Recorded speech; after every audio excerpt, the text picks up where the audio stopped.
So in just a moment, we'll go to questions or comments or reports or whatever you want. But first, I thought I would call on our friend Ted to where are you, Ted?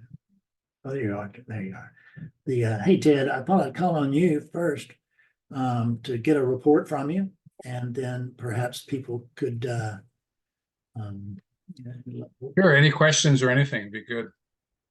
I didn't get my hand up in time, but you called me, so I get to talk. yeah, please take it as long as you want. Okay, so just for an update, because my cancer has grown, brain cancer, I'm on steroids so that I don't have any pain, which has been great. I've been fantastic. No pain or anything, even though I had one, and then I got on steroids. So Tuesday after lunch, I take my next big adventure, as my mom's friend said. My next big adventure. So in Canada, it's perfectly legal to apply for medical assistant dying, and the doctors help you and they set you up. And, you know, I like to joke about it, but it's very similar to what they do with pets, right? You know, they give you relaxing stuff first, and then they give you the stuff and it stops your heart. So I'm looking forward to it, actually. I'm ready to go. I'm in a very happy place. Realization, partial, whatever the words are, the concepts are, something's happened. And this is a very, very grateful and peaceful and happy place to be. I really, this is great. So I'm ready to go. And my daughters and my two daughters and my wife are going to be with me, and they will, you know, have a chance to say goodbye and everything. And it's a really peaceful way to go, you know, depending on people's different beliefs. You know, fighting to the last second is some people's idea, you know, and no matter what your quality of life is, other people aren't quite as brave as that. Like, look at Fred. I mean, if somebody had said to Fred ahead of time of his surgery, Fred, this is what's going to happen to you, I don't know if Fred would have signed up. I might have signed up. Wait a second, wait a second. Is there a get out of jail clause here on this? Yeah, right, exactly. Yeah. So everything's going great. So this is my last satsang, because the body will no longer be here. And the only other, so any questions about anything to do with this, if anybody has questions, just ask. And as far as I wanted to give some advice, believe it or not, and it's very simple stuff, but basically the number one piece of advice is realize sages like Fred are telling you the truth. And it's so hard to believe it. You know, you're sitting there going, but no, this seeker hasn't found my truth.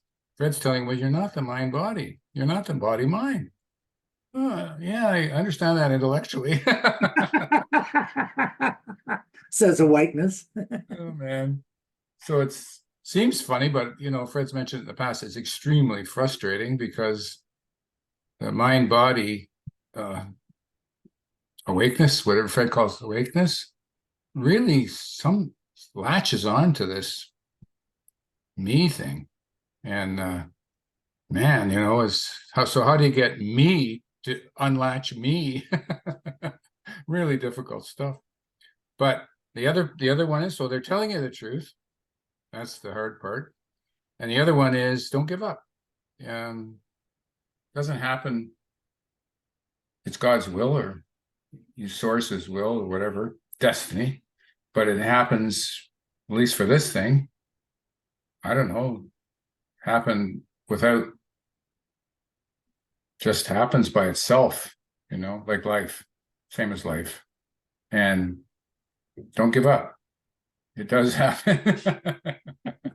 It's just, you don't know, you aren't controlling, you're not the doer. So that's the hard part, is your whole life you're think you're the doer, and you're not. And so how do I get I realization. Well, you can't. But if you're surrounded by people like here, and you hear people's experiences, and you have a teacher who's realized, you have a there's a chance, there's a good chance that it can work out. So I'm just extremely grateful that this destiny was such that it, it came to this. Yeah.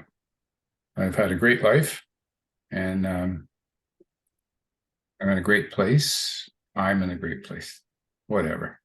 It's so difficult to talk about this stuff. I hate to be a teacher. Holy mackerel. And listening to some of these various teachers online and on YouTube, there's some really good ones too. They all have different styles, right? So I would say you could look at different ones. To have Fred is pretty special because most of the teachers are dead. But to have someone actually talk to you about about is very, very rare. So you can get correction when your ego starts to lead you into the wilderness. Fred can point out, usually gently, but every now and then he uses a baseball bat. Yes, Lovingly. that's Yeah. why I have to run behind the screen. Yeah. Yeah. Well, when I was years ago when I was in Buddhism, my teacher told me that some students are racehorses and you just have to touch their neck and they'll turn, right? And others are Labrador retrievers and you have to use a stick on them. And I'm pretty sure she meant me. Oh boy. So if you have any questions, I talk about MAID if you want or anything else, but I really don't have much to say other than I'm very grateful. Very grateful. As we are to you. Yeah, we're very grateful to have you here, and we're very grateful to, this will be the last time you'll be with us in that body, but that doesn't, but you can't leave us. So yeah, that's right. Not really Yeah. good. It's sort of like you can't say goodbye to yourself. The analogy I like to use is there was a comedian named John Candy. Yeah. Super, super nice man. And he died of a heart attack quite a few years ago. Fairly young. I don't think he was even 40. And it hurt, because John Candy made life better. I really liked John Candy and his humor, and a few of my friends had met him, and he's just as nice in real life as he was on TV. And so you don't like things that in your life that you like, you want to keep them. So when people get sad, it's because something's left their life that they really enjoyed or they wanted to keep. Like your dog almost died, and your things you love, you don't want them to. Life does what it does, but that's where the sadness, to me, that's where the sadness is. There's no sadness for this, but my wife and my daughters, they'll miss me. I'm pretty loud, so when I'm gone, I'm sure my wife will find the unit here very quiet. No more talking back. I've learned not to do that. When you're married for a few years, you probably get the hang of that, right, Fred? Yeah. Well, there's occasionally, as you say, occasionally Ted shows up and, oh no, not again. Yeah. Still lots of Ted left, that's for sure. Yeah. I think that was one of the shocking things about awakening for me, and I think it is for a lot of other people. Yeah. We discovered that there's no Ted, no Fred, but so the idea was we thought we were going to be much better than Ted. But you wake up and you find, damn, the same conditioning is here that was here before. Yeah. And Now the difference is I can see what a schmuck I am, and I couldn't see. Yeah, that's right. You have the ability to see the same conditioning as going, that's so good. Yeah. Takes time for any pattern like Fredness or Tedness Yeah. dissipate. Yeah, even Yeah, if that's truth has been seen. the old the people think that realized person is going to be a saint. So the Ramana Maharshis, right? So Ramana was his programming and DNA and stuff were already there. So when he realized his persona is his whatever Ramana is, his there's something there. Came out as a saint. He didn't touch money and he had no interest in sexual relationships and but he had personality. But then you get a guy like Nisargadatta, a little chain smoking, shouting, highly energized little guy from the slums of Mumbai, and fully realized, but very much you wouldn't think he's a saint. There'd be no mistaking that sage for being a saint. No, that's right. That's right. So that is I guess that's in our culture that we think everybody that realizes will end up like Jesus or something. But Yeah. no, they end up like Fred sometimes. Yeah. It's no goal to shoot for, I can tell you that. I don't, Oh, Betsy's actually defending me. That's oh, why. yes. All right, yes, yes. Yeah. But what you can find out is that at least you get a more level look at the unit and its patterns, and Yeah. you come to see that there's no one there giving directions, no matter how skillful or unskillful a unit. Yeah. Yeah. Those directions are not coming from the unit; they're coming through the unit, but not from it. These things are not sentient on their own. They host sentience, if you will. There's no doer.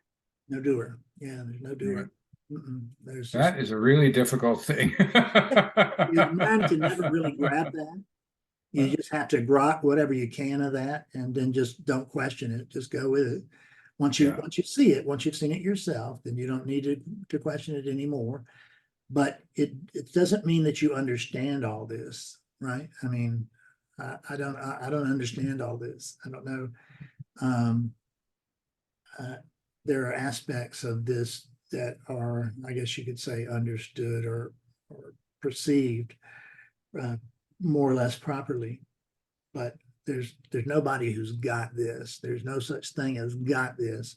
There's only getting this now. Are you getting this right now? Are you awake to this moment, to this arising? That's all that counts. There's actually no permanent. I'm gonna go ahead and mute the room. So Ted, you'll have to unmute yourself. Remember how. Right. Okay, somebody already did it for me. Thank you. So I don't know exactly where I was, but I must have been finished.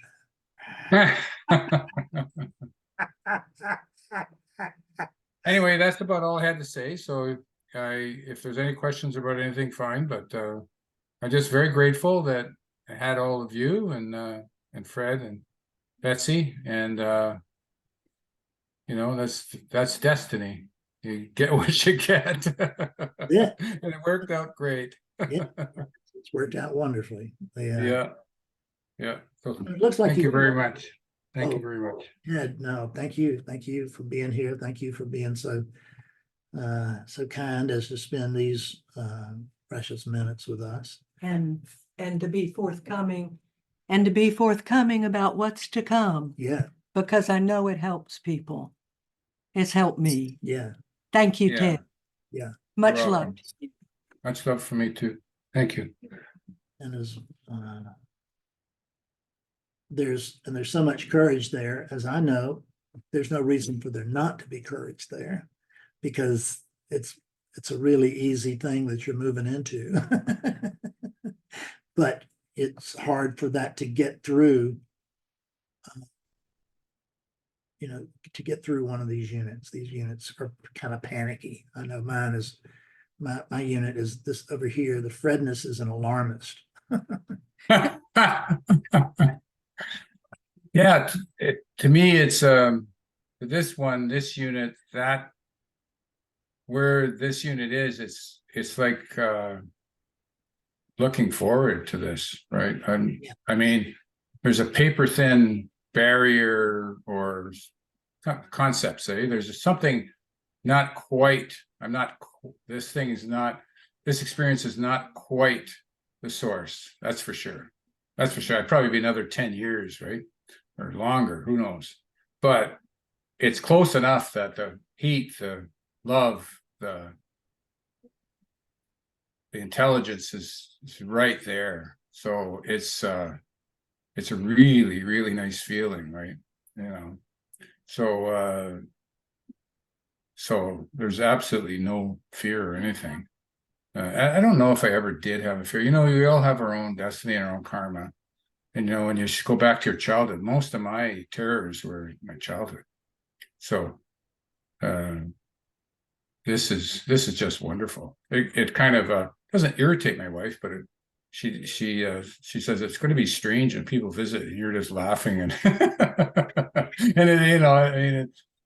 but that's the way it is. Yeah. Where are the long faces? Yeah, exactly. Not going to be any fear. Yeah. So we all have our own destiny, and some people there will be fears, and and depending on your programming, they may have scared the living daylights out of you when you were a kid about hell or something, and it's harder later to overcome these things. But like you said, you start to get clues, right? You start to get gentle clues about what's real, and what's not real. And those gentle clues help you let go of things that are really preventing you from letting go. Anyway, I could talk about nothing forever, so yeah. I'll mute. Yeah. Thank you, Ted. Let's see who you're let me see who you're first. I believe it's I think it was Robin. Yes, it is Robin. Robin, go ahead, please. Yeah, well, I just want to express my gratitude, or our gratitude, for Ted's presence, to put it that way. It's like being in a big hot tub of clarity and love with all of you in one go at the moment. And I'm convinced that my own experience is that Ted's attitude to all this has kind of raised the tide and in some way made it easier for all of us, at least for me. So I want to thank him. Yeah. Thanks a lot, Ted. Thank I you. think on Tuesday I might just light a candle, if nothing else, out of sentimental, because you're not going anywhere. That's the point. You're not. The correction is you're not going to leave the satsang, because you are the satsang. That's right. That's right. That's right. So you're going to still be here in that way. So thanks anyway. That's all. I don't know if you want to say. No. Okay. Thank you. Thank you very much. Susie, how are you? I'm fine, thank you. Good. It's good to see you, dear. Yeah. Thank you for me too, to Ted. Yeah. You are an inspiration for all of us. He is. Mm. It's amazing. His family would never believe it. I think that goes for all of us. This inspires you, right? Yeah. It's so Judy Velasco, come on in, love. Oh, hi, Ted. Hi, everybody. I just want to add on to what Robin and Susie said. It's just been life-changing knowing you, Ted, honestly. All my friends now know about going through the departure gate in the airport, and they love it. It's a teaching that will survive for a long time. And when I realized that I'm now in the airport also, it's made a whole huge life change that I was avoiding for a number of years, start the wheels rolling now. So I'm very appreciative of all that. And I'm also appreciative of all the times that you've shared your insights and appreciation for other teachers. And the thing I'm going to miss the most about you, Ted, is I'm going to miss your laugh. Yeah. Laugh is golden. It's beautiful. It's so filled with light. And I just want to thank you for being you and having the courage to do what you're doing in such a easeful way and a bright way, a light way. Yeah. Yeah. That's the thing, is to realize that we're all at the airport. Just a matter of where we stand in regard to the gate, and we never actually know. Right. You know, I mean, I could die before Ted does. We don't know that. We either want one or the other. Yeah. That too would be fine. Yeah. Thank you, Judy, so Thank much. you for your courage, Ted. It gives courage to all of us. Yeah, it does. It really does. Tim, come on in, please. Hi, Fred. Hi, Tim. Hi, Betsy. Everyone. Hi, Tim. Hi. And yeah, hi, everyone. Thanks so much for being here. And Mr. Ted, I don't think we've ever actually exchanged words like one-on-one, but I've come to really appreciate you and look forward to your presence here. And it's been very touching for me and moving in various ways. And so I just really want to express gratitude for that. And it reminds me of the all-inclusivity of this. Of course, death of the unit would have to be there.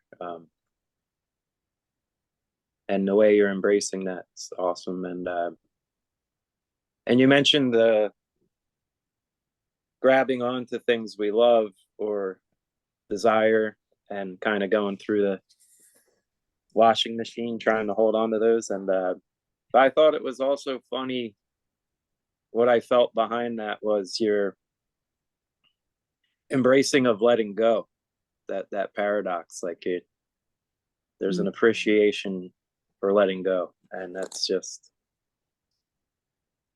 really nice to see and helpful. And also for me, when we were doing the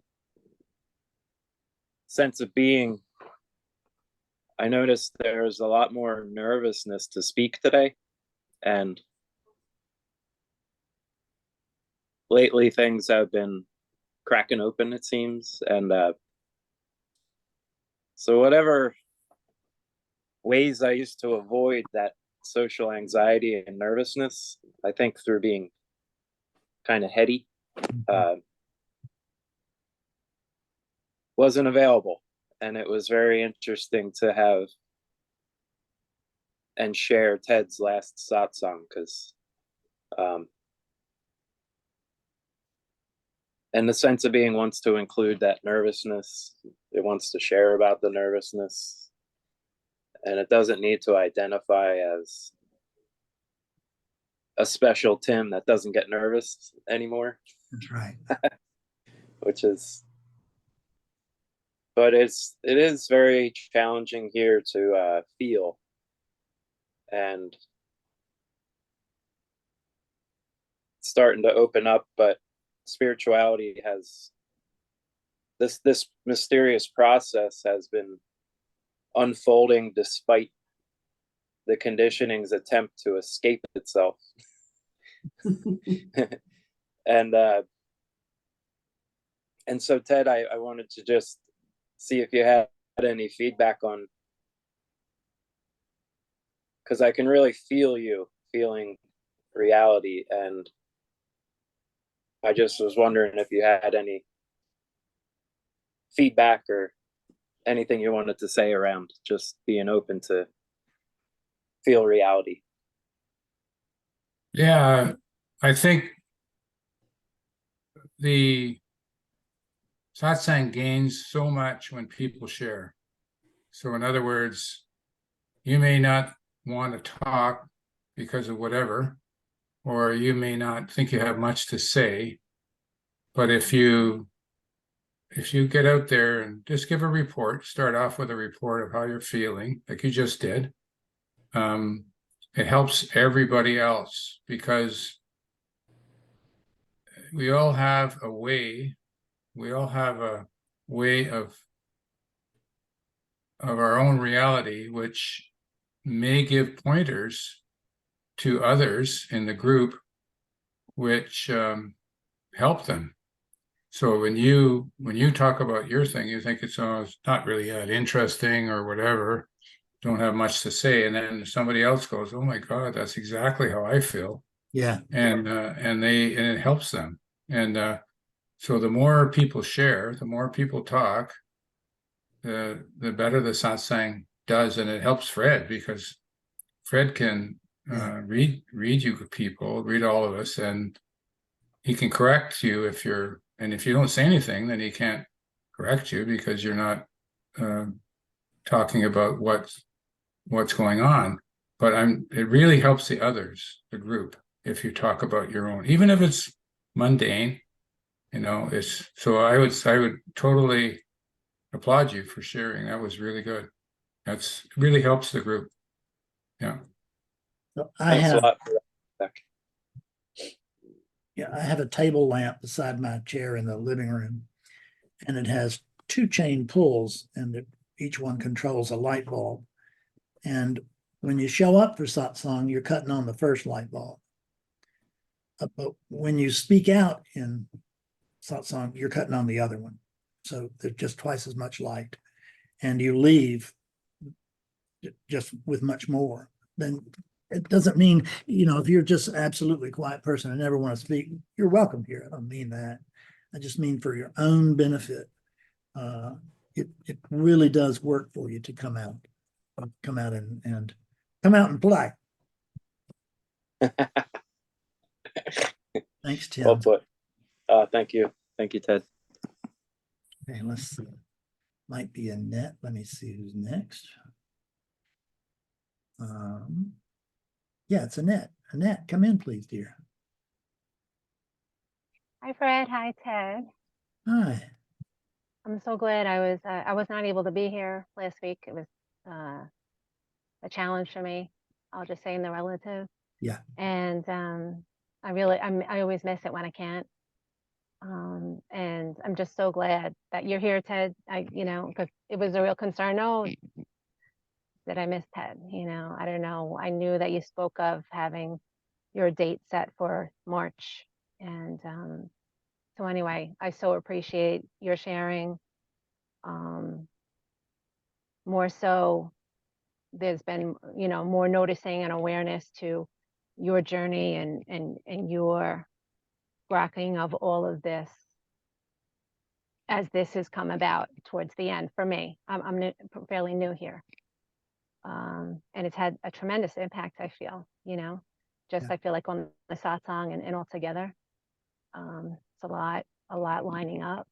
Yeah. Yeah. And recently, and I feel like what's been lining up, just in the last couple of days, and I feel like it's what I'm hearing is, the footprint that we leave, and, what is next, or is there next, or, I try not to get too much in my head all about it, but it's curious, to me, and it feels light, there's a lot of gratitude and a lot of joy coming out of pain, seemingly. I was kind of getting caught up on my own. I have a surgery coming up this week on Wednesday, a hip surgery replacement, my first major surgery. And I'm part of my patterning has been, problems with codependence. And in my way that manifest in keeping people away, you know, so this is one where it's, you know, not a good idea to try to go it on your own, you know, especially with medication involved. So it's just a lot has been unraveling around that. And, you know, right, the synchronicity of when I'm hearing here, you know, through TED, through all of this. And, you know, this another community I've gotten connected with is recovery, Dharma recovery. And that's like another Sangha that I've been going to on Saturdays regularly. It's just, in other words, like kind of getting out of my own way and, you know, embracing all of this in all of its forms through units. You know, units are not so scary, you know, as my upbringing. That's how, you know, I had a rough time early. And that's probably why, you know, who knows, you know, all of the story. It seems less and less important, gratefully. And just so thankful, Ted. Thank you. I can't say enough, and I don't know how to put it to words, how, you know, tremendous the impact is. I feel like, you know, thank you for your footprint. I wish you, you know, that everything goes as comfortably as possible for all of you and everyone around you. Thank you. Yeah. Thank you very much, love. And let's see. Looks like it's Pamela is next. Yeah. Hey, dear. So Ted, everything that's already been said pretty much sums it up for me. I don't know that I have anything else to add. If I lose it now, it's your fault because you said I should share. Give Fred a chance to go at it. But yeah, I wish you the best. Beautiful. Thank you, Pam. Mhm. Wonderful. Peter, I believe you're next. I think JP might be next.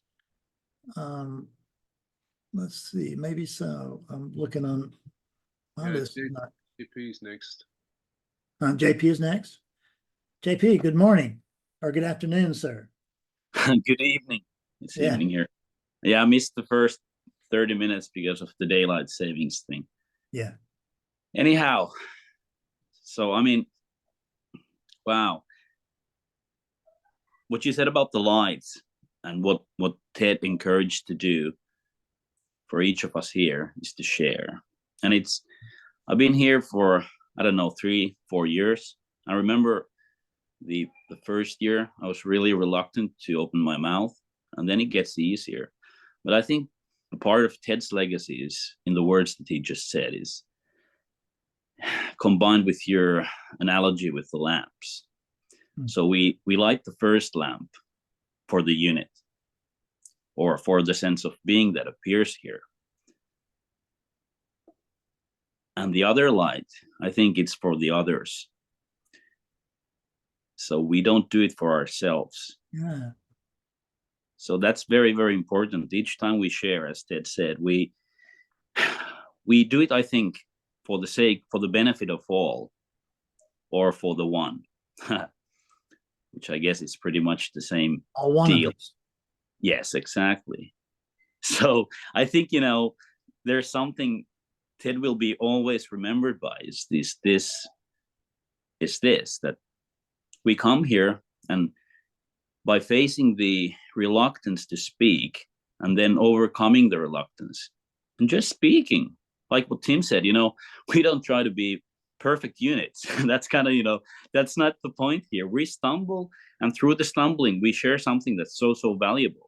Like, well, in the Gurdjieff work, there were three lines of work, which is work on oneself, and it's work for others, and work for the sake of the work itself. So showing up here, first light, opening up, you know, that's the second light. Yeah. Yeah, and the third light. Well, I don't know what that is, but thanks, Ted. You've been, oh my God, you're an inspiration. Yeah. Just a tremendous boon for all of us. Yes. Huge blessing. It's wonderful to have you with us, JP. Thank you so much. Thanks a lot. Yeah. And it looks like Jason, come on in, please. Is it Jason next? Let me see. I think it's Peter. Peter, I'm sorry. It's Peter. Yeah, Peter, come on in. Will do. Thanks. This conversation was reminding me of one of your videos, and I was just wondering if you could, you and or Fred, Ted, could talk about the 180 principle. Oh. Mhm. Maybe Fred, you can start. The 180 principle, it's spirituality that, well, let's start with the universe. The universe works exactly the opposite of the way human beings think it does. In the same way that someone on the outside would see that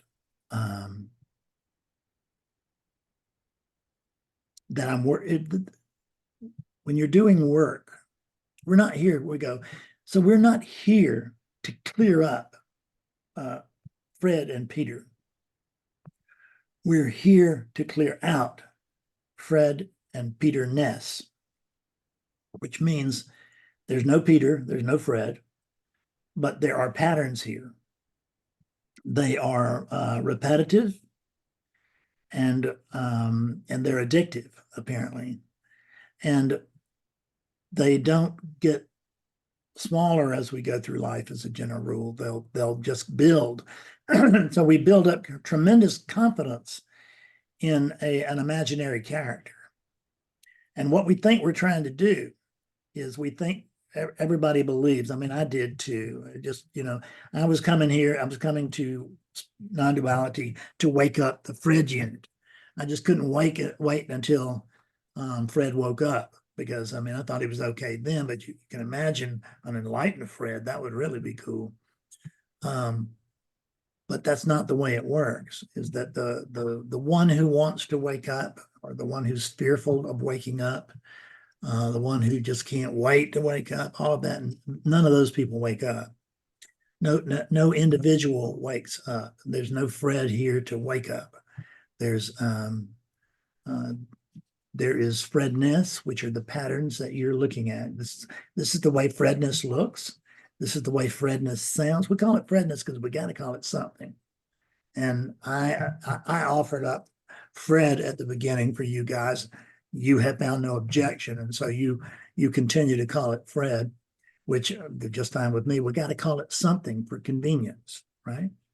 And in the Old West, they used to ask for your handle, and because it literally meant something by which I can refer to you, move you about, so to speak. And do you know Peter? Instead of, young guy, glasses, knit hat, It's efficient. But efficiency doesn't mean accuracy always. And so when it's awakeness that wakes up, the first thing awakeness that blows awakeness away is this is some kind of mix of personhood and awakeness, which is, my God, how did I not always see this? Right? It's right here.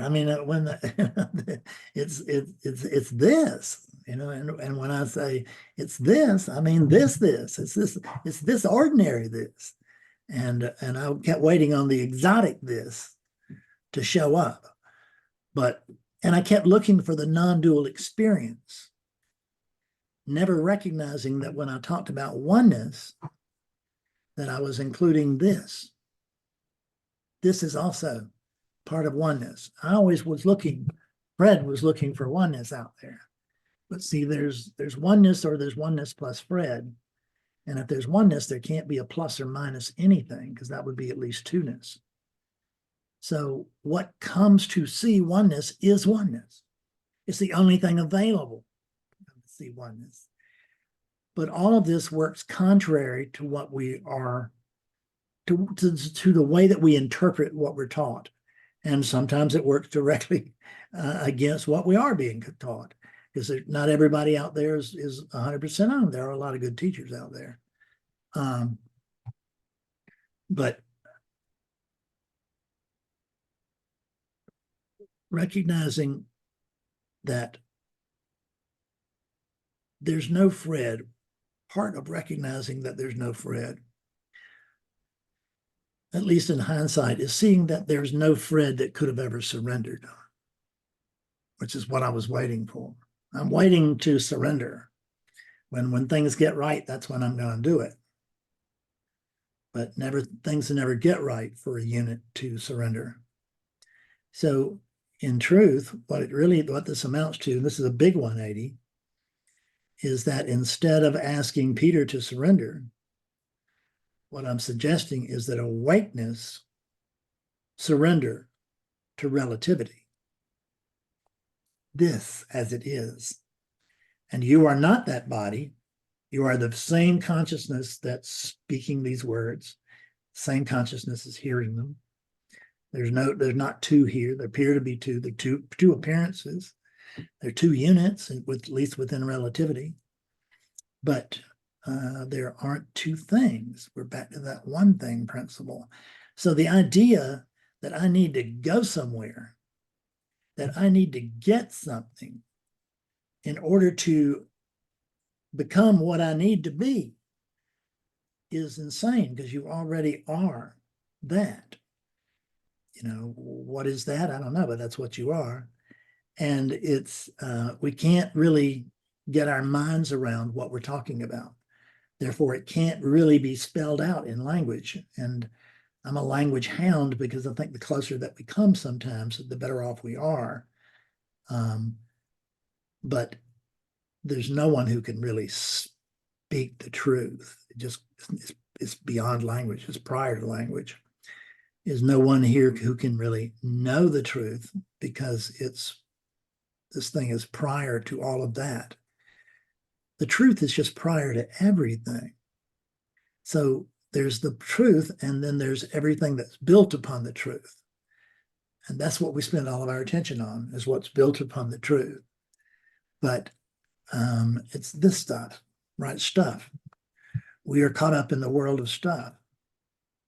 But the important world, there is no stuff. There's just this. There's no separation that would create a boundary between oneness and other, because it can't be an other.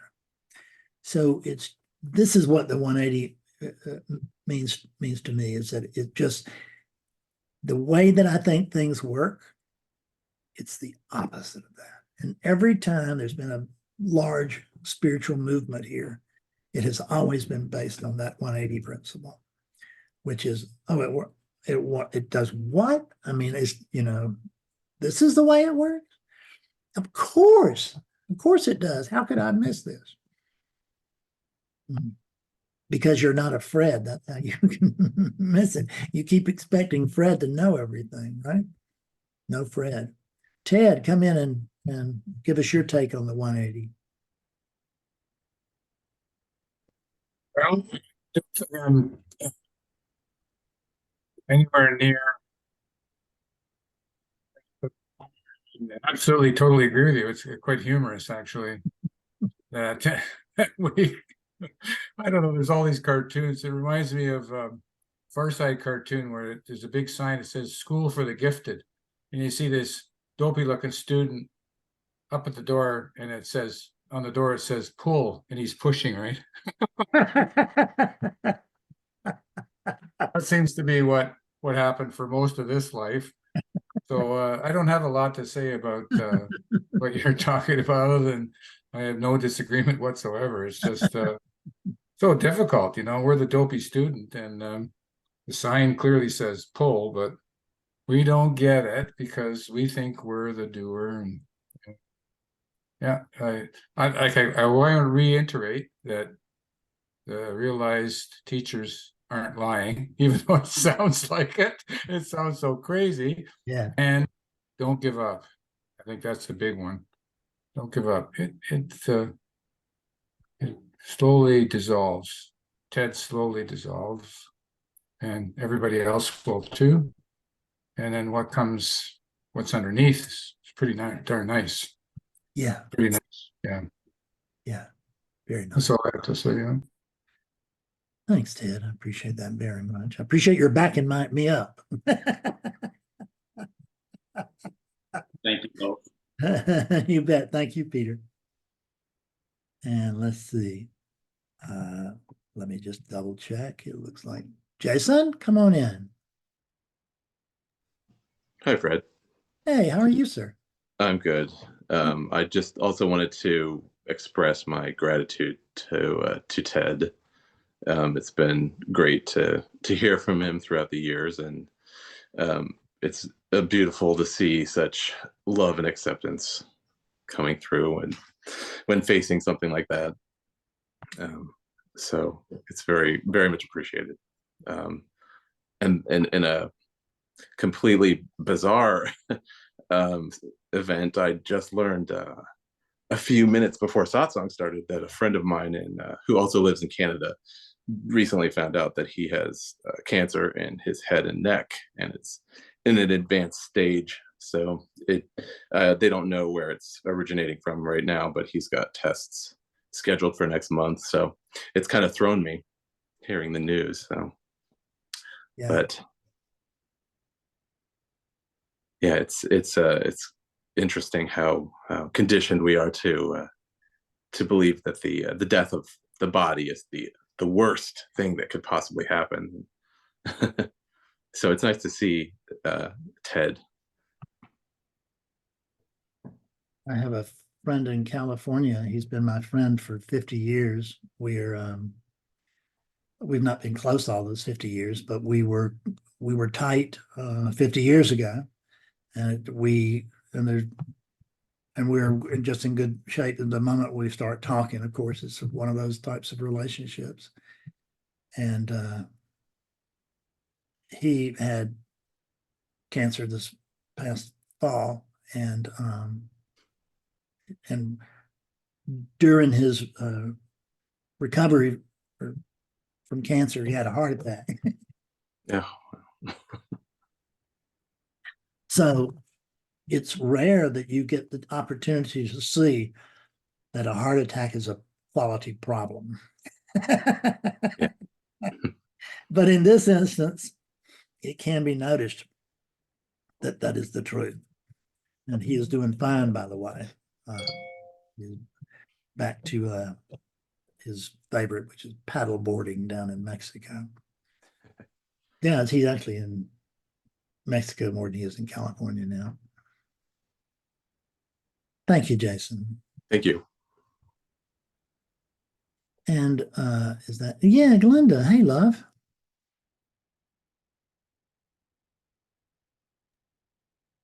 Hello. Hey, how are you? Very good. Very good. Thank you. Hello, everyone.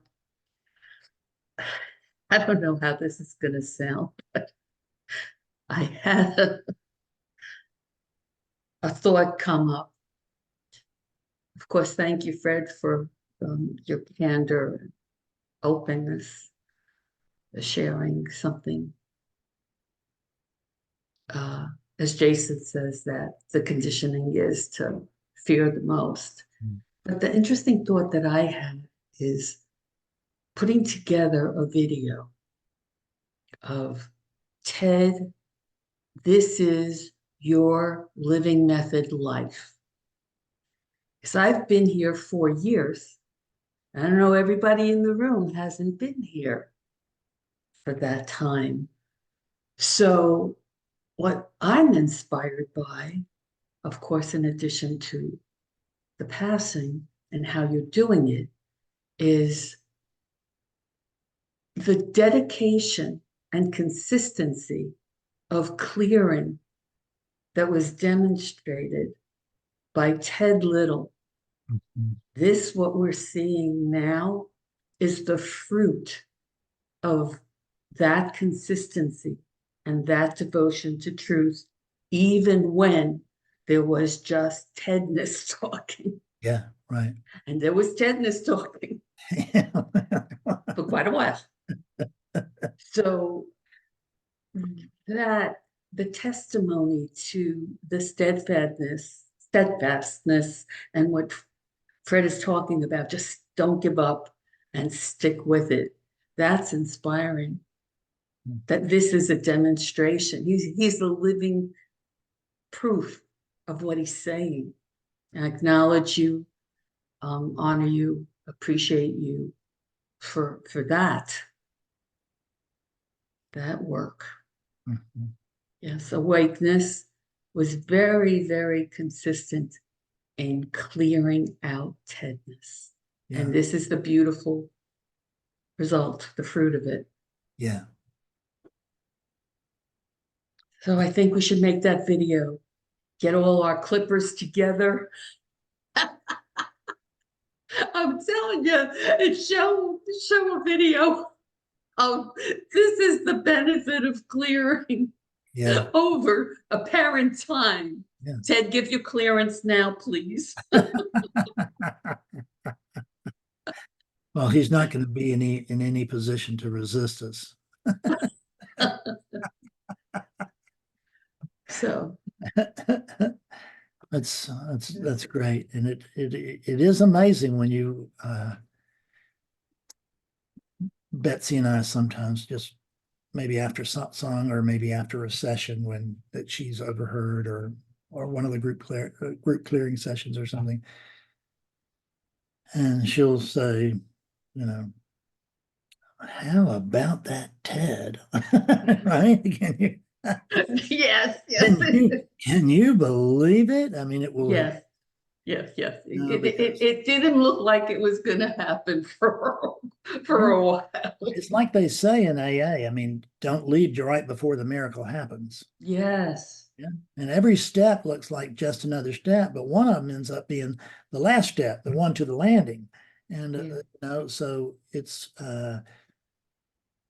trudge the road. Yeah. Just put gird your loins about you, as they say biblically, and push through. And it is well worth it. And that tenacity is it's a vital part of spirituality. I mean, and who is it that has tenacity? That's not the point. That's going around the point to try to overlook the point. The same way, you know, like, well, I'd love to pray, but who would I pray to? I mean, what does it matter who? Just pray. There is no who. There's tenacity appearing, apparently. That's you know, it's just a tenacity happening through whatever unit it's apparently happening. And that's what happened. And it's like, I'm telling you it. And that same thing will help you through challenges in relativity, large challenges like, you know, Betsy says that, you know, you just can't keep us down because we just keep getting back up, and that's the key. It's not how many times you get knocked down, it's how many times you get back up.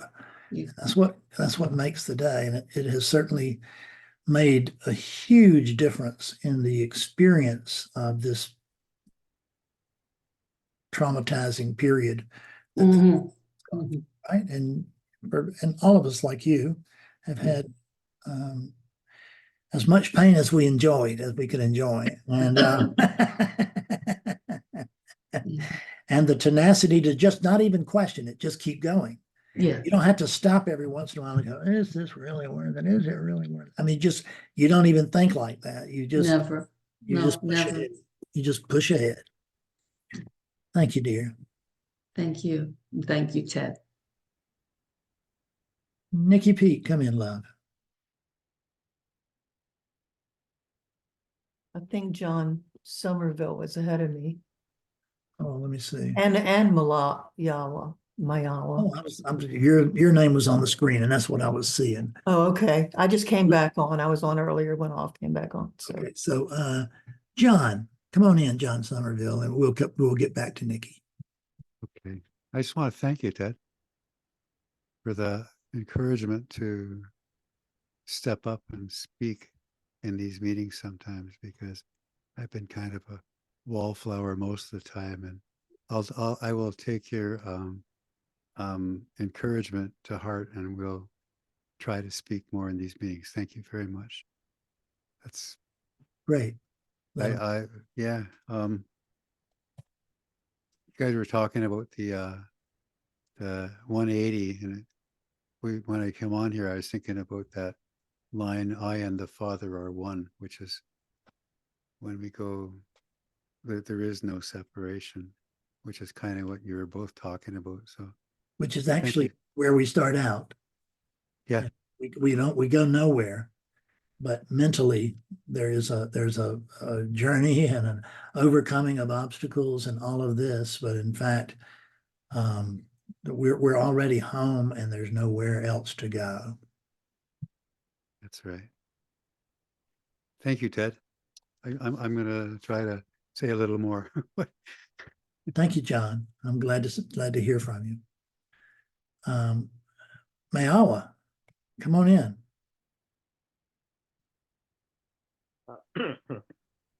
Thanks, Red. How are you? I'm good. I'm good. I wasn't really planning on saying anything, but yeah, I guess to honor Ted and to honor his sharing, I just thought I'll say what's coming to me, Yeah. which is it's just listening to everyone talking and listening to Ted also sharing just puts things in perspective. Like I'm having some issues at work right now, and just listening to this whole conversation and all those issues just seem so inconsequential. Mm-hmm. They just seem like, yeah, they're not even worth thinking about, to be honest. They're not important. And yeah, yeah, we forget that, don't we? We forget what's important. Yes, we do. And we get pulled into all these things that really don't matter at the end of the day. Yeah. Yeah, So those things seem inconsequential because they are inconsequential. This is the one thing that really matters. yes. This is the one thing that really matters. All the other stuff matters in terms of, it certainly counts in relativity, and we don't want to dodge relativity. We want to deal with it. We can't dodge it anyway, but we want to learn to live it and love it when we can. But this is what's really important. Yeah. So I guess I was just wondering, how do we, because obviously we're not gonna have satsangs where Ted is sharing all this going forward. And to Glenda's point about the video, I'm sure that'll be great, but how do we keep that fresh in our minds? What's really important and not, going to all these thoughts about things that really don't matter at the end of the day. I was just thinking about that. Like, how do I keep this fresh in my mind when I go back to work tomorrow, a month from now? Well, am I going to be back to thinking about things that don't matter a month from now? Probably so. Sorry? Probably so. And it won't take a month. But what you do is you have there's only two ways to go with a thought, which is what you're talking about, is that my thoughts get in front of my truth. And you can either believe them or you can question them, but you're going to do one or the other. If you don't question them, you're going to believe them. If you believe them, nothing to question. So when you say, am I going to be back here in a month talking about that which is inconsequential, the real thing is just that the question there is simply, who wants to know?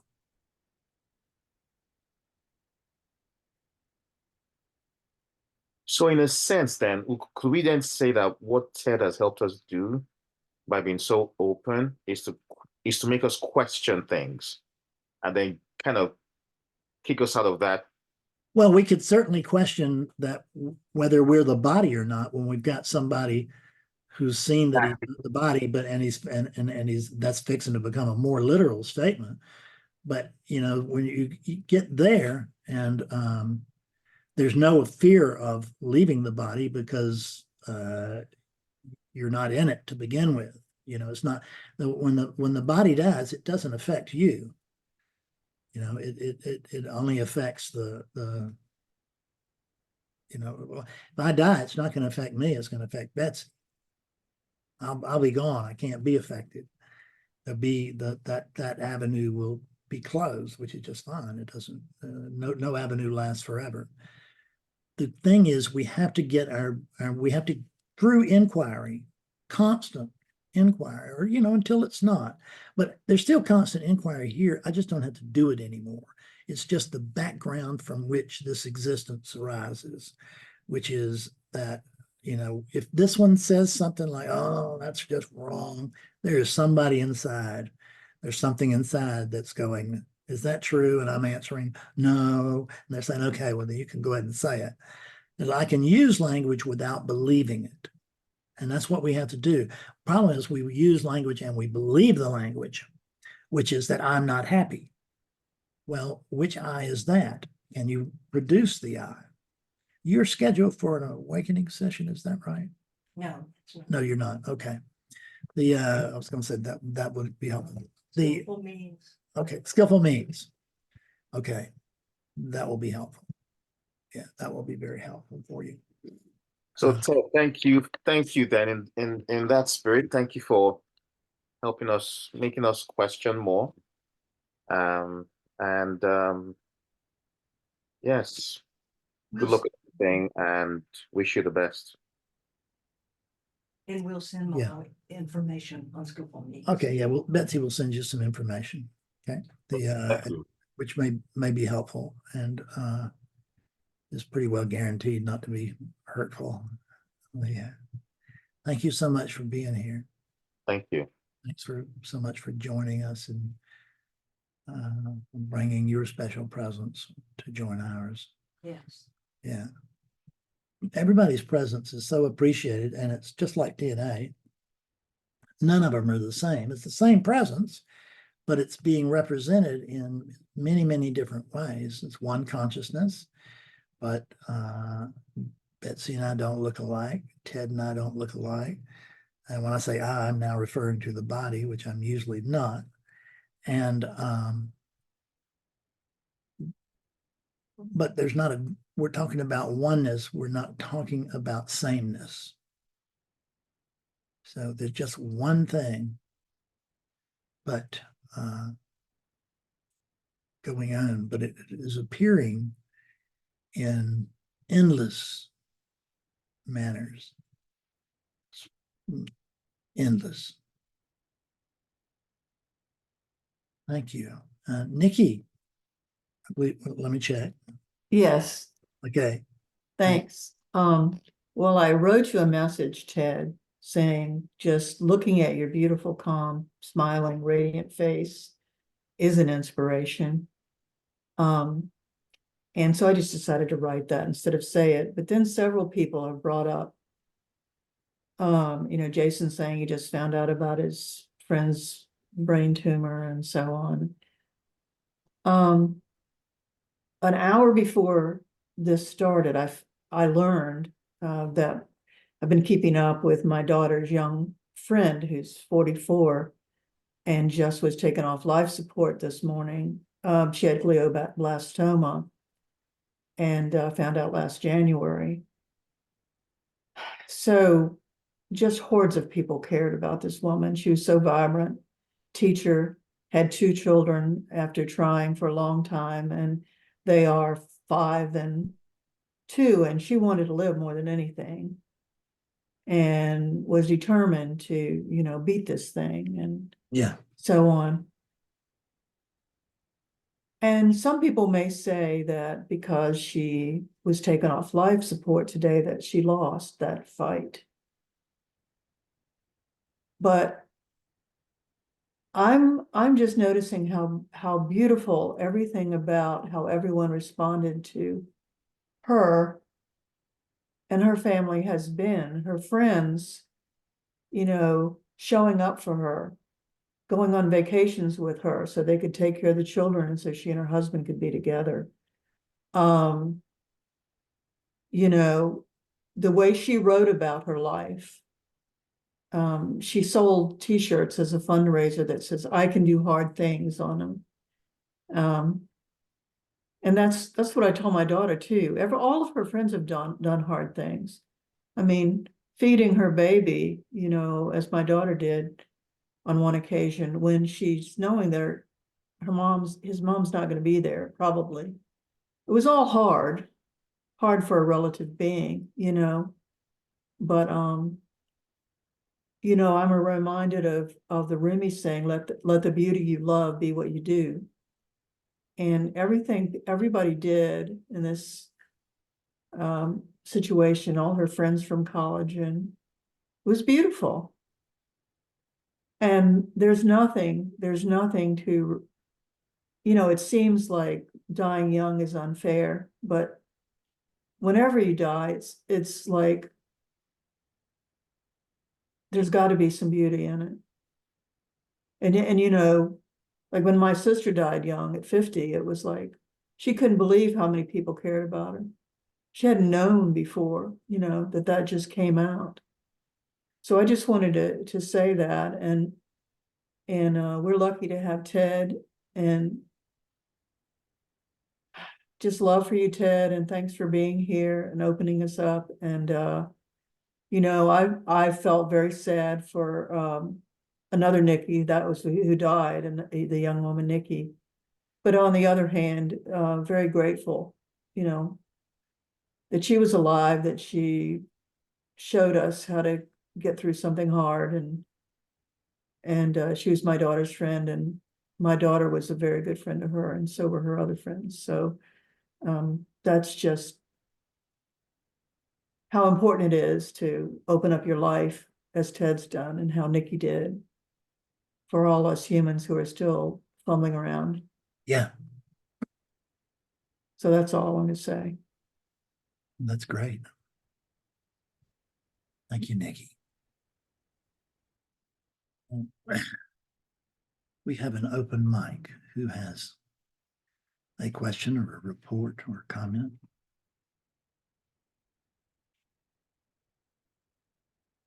Praveen, come on in, please, sir. Yes, hi. For you. It is so heartwarming to hear Ted's words. I never had a chance to talk to him personally, but his story is very inspiring. I have an uncle right now who I've been very close with, and he's on his deathbed for like quite some time now, in a sense, and unable to carry out his daily routine himself, needs assistance. And the last I was talking to him, he was telling me that it would be so good if I was dead. He's very unhappy not being dead, you see. And but back in India there is no provision of assisted dying, so he has to suffer, and all you can do is to provide him words. And I mean, in a way, when Ted says life has been fortunate, I would also say his death is also fortunate, because there are many manners of death which one wouldn't want. But I want to thank you, Ted, for your sharing, and for last few sessions I have been listening to you, and it just brings those things closer to everybody that we don't want to be close to. And so I want to pay my tribute and my compliments to Ted. Great. Thank you, Praveen. Thank you very much. Yeah, it's I think really in the end that living is harder than dying. And so we have to learn to do this hard thing, as was said earlier. And learning to do this hard thing with heart. In other words, not coming to pseudo understanding of non-dual truth and then think, well, then it's all meaningless. It doesn't matter. Nothing counts. I mean, whatever, you know, and I'll just do what I want. I mean, that's not what we're doing here. Ted, please come in. Yeah, I want to lighten it up a little. So my brother-in-law is my sister's husband. He had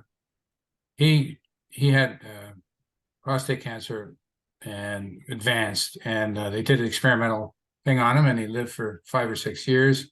But they knew it would come back, and it came back all over his body. So he knew that it was not a nice death, right? It gets in your bones and your organs and everything. And it was in there, everything. So he decided to go for medical assisted dying in Canada. So my sister, his wife, and my brother was there, and his sons were there. And so just before he's in the chair and everything, he's all ready to go. He insisted on wearing, my sister was ticked off because he wore his old clothes from the 70s. He wore an old rock and roll shirt and some raggy cut off jeans and stuff. And I'm going to wear, when I go, I'm going to wear my old sweater. I really like it. My wife hates it, but I might as well cremate that too.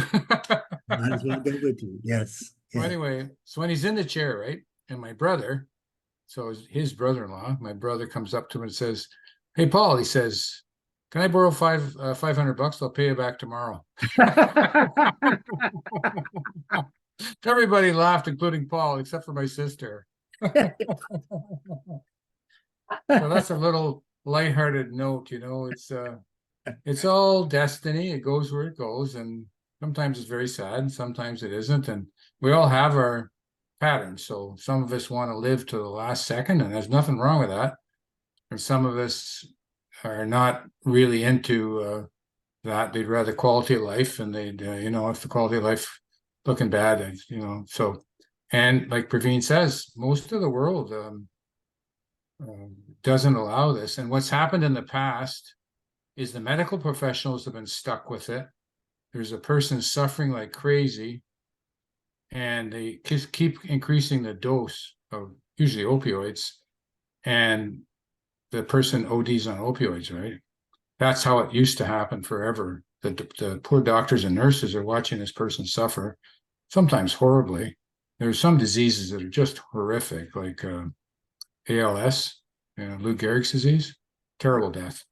So they would give them painkillers to the point where, and they sometimes let the family do it too, and they get to the point where the person would just die of the painkillers, right?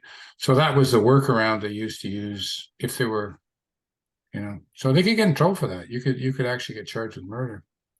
So in Canada, a woman named Sue Rodriguez, who had ALS, she pushed it right to the Supreme Court, and that's what happened in Canada.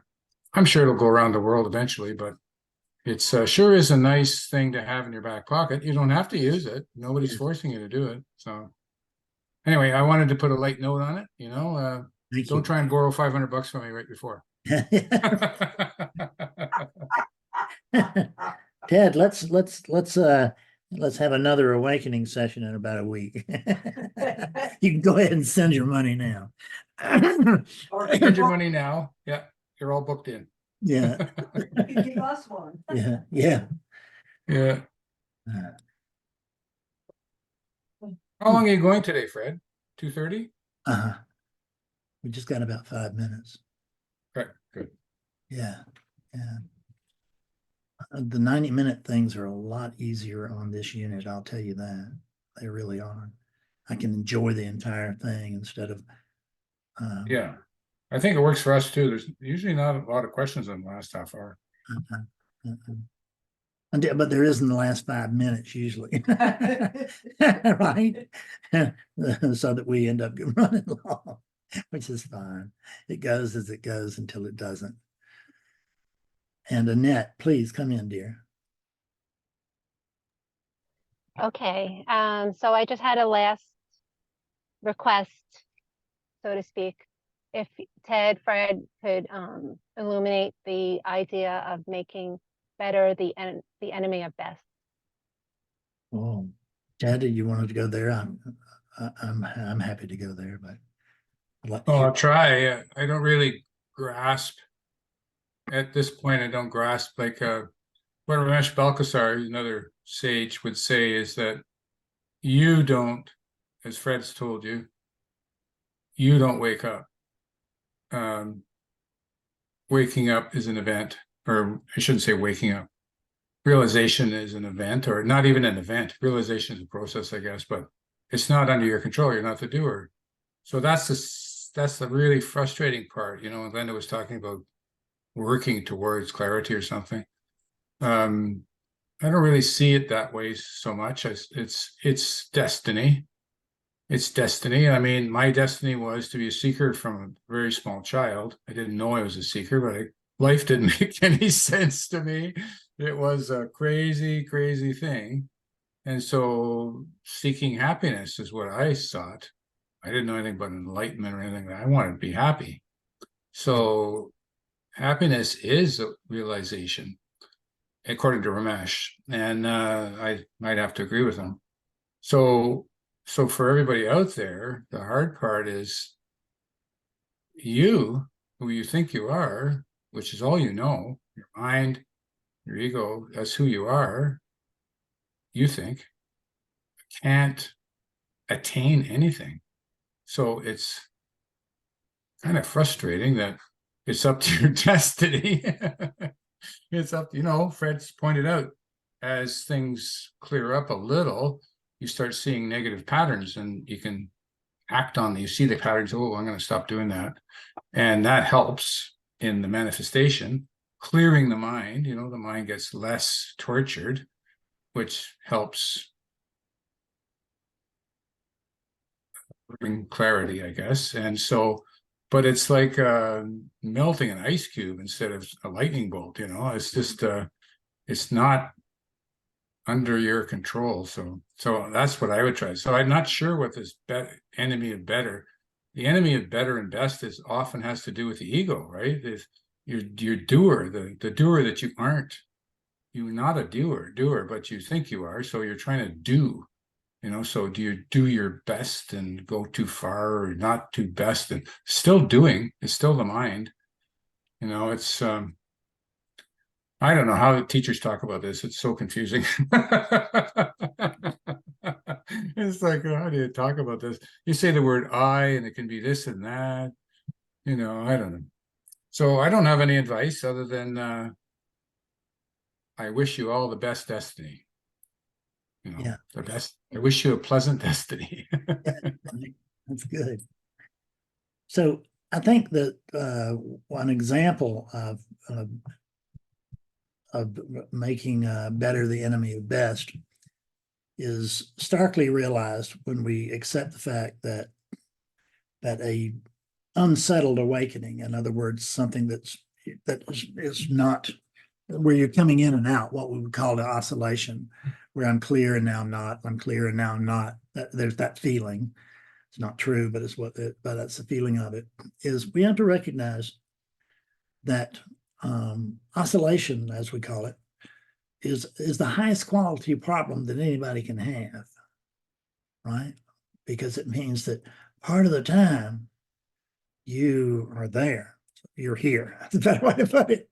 And part of the time you're lost in confusion, and that's true. But another thing that I would say is that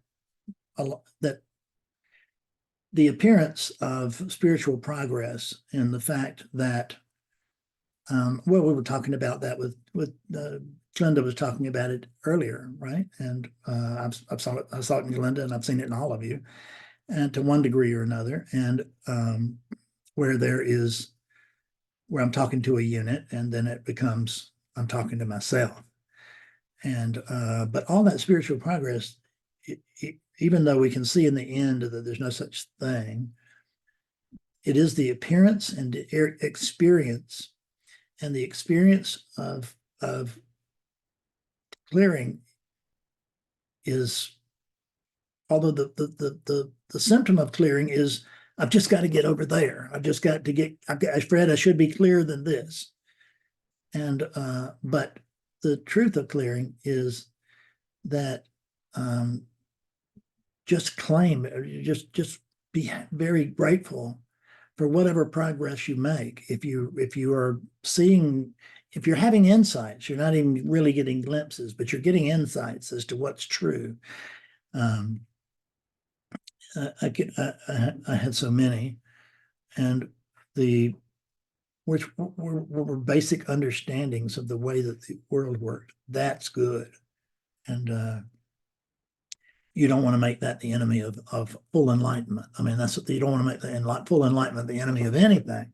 You want it to, you want to leave it the hell alone is what you really want to do. It doesn't, because I don't even know what full enlightenment is. I know this from the degree that it's seen, but I don't find this unit to be spotless. And I don't find its behavior to be spotless. And that's okay. It's all right for this unit to be an incongruity, to be both very skillful and very stupid in the same day, right? And because notice that there's no one here to do anything about it. It's just destiny spinning. There's no Fred that has been, you can't find a Fred to be spotless or to be spotted. There just isn't one. So recognizing that everything is just happening, and that actually everything that's happening is the best. Everything that's happening is the best. It's as good as it can get, because it's an evident fact to the awakened that this is good as it can get, and it can't be any better. It can't be any different. There's no such thing really as better. It just can't be any different than the way that it is. So the idea that I have a best in mind, this is the treacherous part, is that I know what best is, but I can never tell you. Only thing I can really tell you is that this isn't it. Right? Thank you very much. Sandon, you had something to say. Please come on in. Me? I didn't even raise my hand, but thank you. Oh, I thought you did. No, no. Yeah, I just had some trouble with my laptop. Had to switch over to my phone. I hope that's okay with you guys. Yeah, sure, it's fine. Yeah, hello. Yeah, it's my first time here. Thanks for having me. You bet. Yeah. Sorry, I'm really excited about speaking, and English is not my first language, so I apologize if I make any mistakes. You're doing beautifully. Thanks. So, I have a question, and the fascinating thing about it is that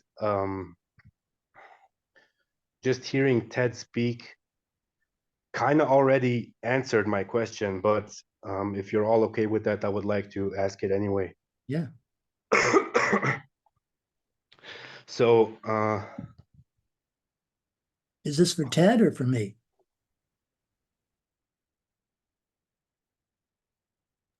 Better for you, not me, because I can answer specifics about Ted, but that's about it.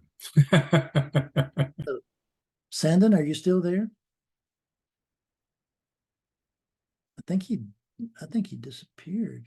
Oh, said he was on his phone, and I bet he lost his bandwidth. Maybe he'll come right back in. Sandon has left the session.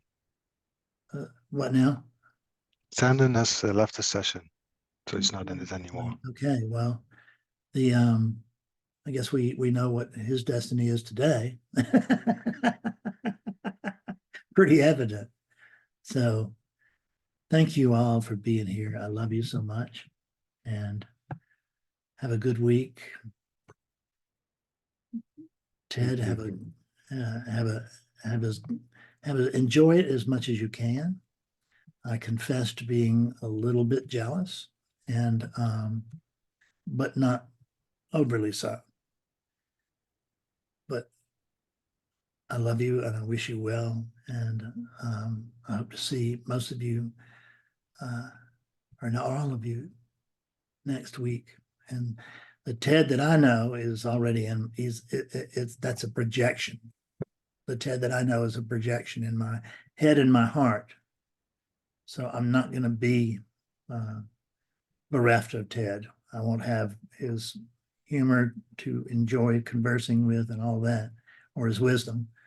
But I still got the Ted that I love, and you can't take that from me. And